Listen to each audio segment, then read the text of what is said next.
let's dig more into the economy. Let's take a look at the unemployment report that just came out. And let's try to tie this into how it's going to affect the housing market. All right, so we've seen this graph before. These are the main four financial institutions: Goldman Sachs, Morgan Stanley, JP Morgan, Wells Fargo. All right, between Goldman Sachs, Morgan Stanley, JP Morgan, they're managing over 1.7 trillion with a T dollars for the wealthiest people in the world. If they screw this up, they got a big problem coming. All right, so here's what we have. Q1, the numbers are in. It was right around 4% down, right? Remember the definition of a recession: 2 consecutive quarters with a negative growth.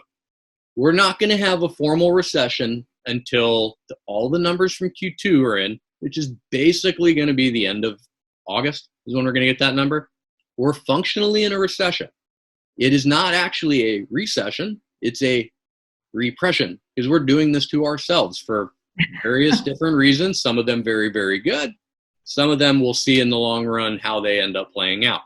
But what we're seeing with the predictions here, all of the major financial institutions are still predicting a V-shaped recovery, a rapid drop to the bottom, which we are sitting in the middle of, and a rocket ride back up to the top in Q3, Q4, the second half of this year into 2020. So how are we seeing different numbers? There's a lot of different things that have to be taken into account. There's basically 3 different types of sciences that have to be applied here when any institution or any person is trying to make a projection. All right. The first thing is business science, right? How has the economy rebounded in the past with similar slowdowns, right? We've gone over the different quotes, whether it be Harvard Business Review, whether it be Zillow, whether it be John Burns Consulting. Everybody is still sticking with the V-shaped recovery.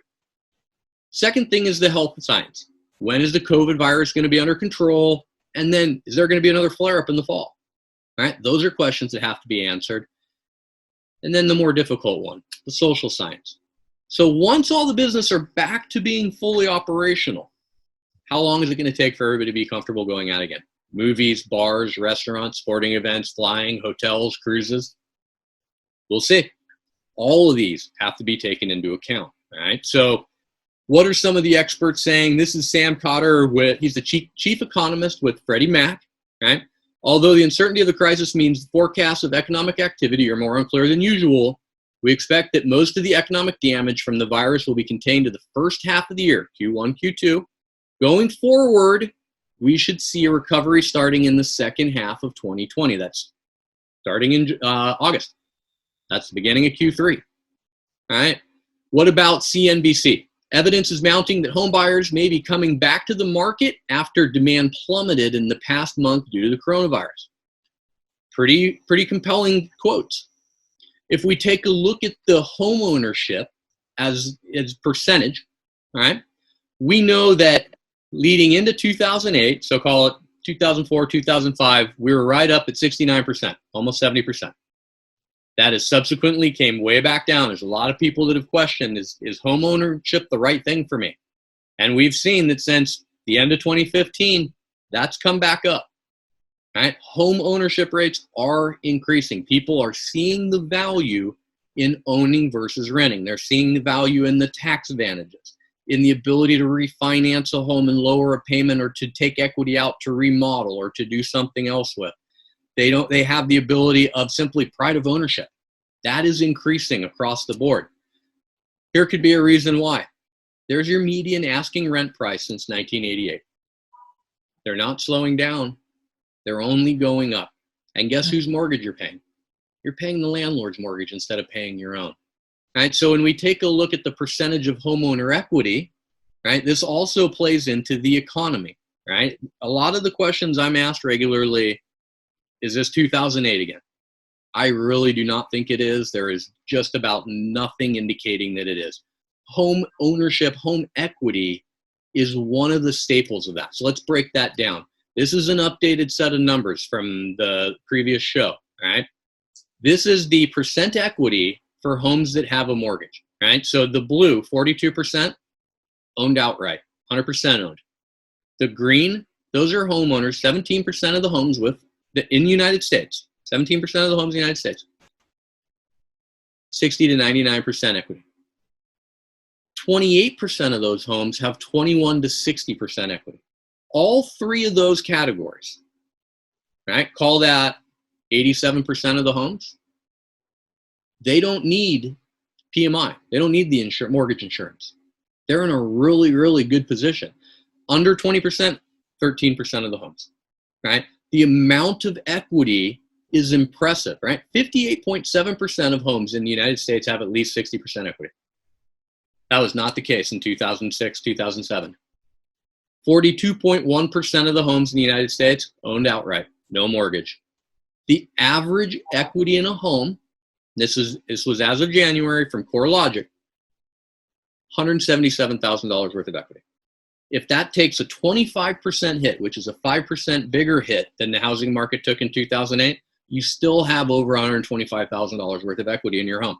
Are you walking away from that? You're not.